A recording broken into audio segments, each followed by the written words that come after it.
It is a story that you'll see only on 2. A woman says that she went to test drive a used car but was asked to pay $1,500 as a down payment.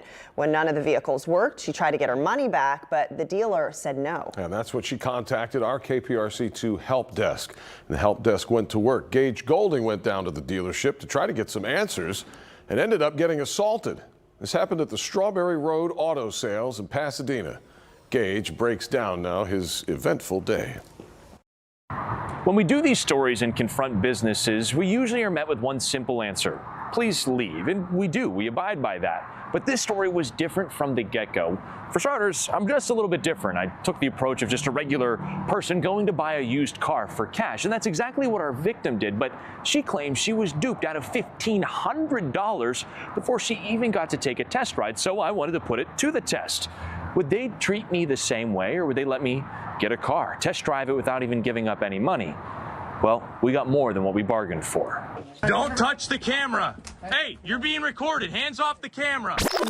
Before we get here, I need to tell you the story of how we got here. It begins with a young woman, Alicia Butler. I was really looking for a car that I could just pay cash. Her searches on social media landing her here at Strawberry Road Auto Sales in Pasadena just before Thanksgiving. Like a lot of us, she doesn't need anything fancy, just a set of wheels to get her and her 3-year-old son around town. She told me you wanted this Volkswagen for $1,500. I'm like, yeah.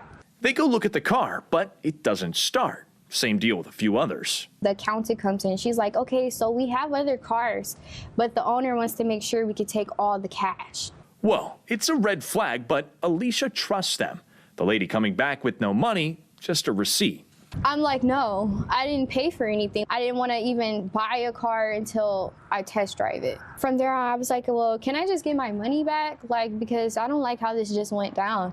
She's like, well, it's already in a safe. We have to wait till the owner gets here. To this day, Alicia still doesn't have a car or her cash. I feel like I got scammed. I wanted to see if they would treat me the same way. Pleasure to meet you, Kevin. Going undercover, posing as a customer. Just looking for a cash car, man. Wearing a hidden microphone without a camera, Kevin the salesman showing me this Jeep.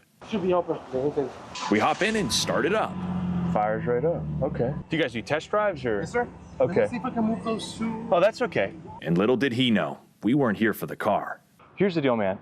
My name is Gage Goulding. Okay. I'm with Channel 2 News, KPRC. Right. Sure. We're investigating your business here because of a dirty transaction that happened to a nice young lady. I wouldn't know, sir. If you want to call the manager, he's inside there. Yeah, can we go? Sure. Yeah. That's where we meet David Estrada. David, how are you?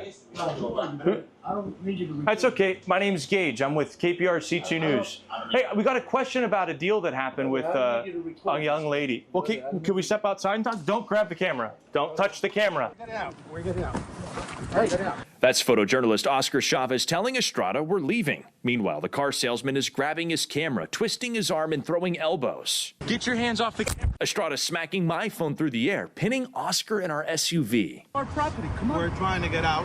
What is wrong with you? We can get out. Can you look at what you're doing? Look at what your hands all over his stuff. Ow! That ain't yours. All of this over his dealings with Alicia, which ended with Pasadena police hauling Estrada out in handcuffs for assaulting us. Now, the goal of this story wasn't to create any drama. It was to get answers for Alicia and her family. And the good news is we did get those answers. She got a call from the office manager who said they would be overnighting her a check, the full $1,500 that she paid them. We're gonna check in with her and make sure that she does get that check.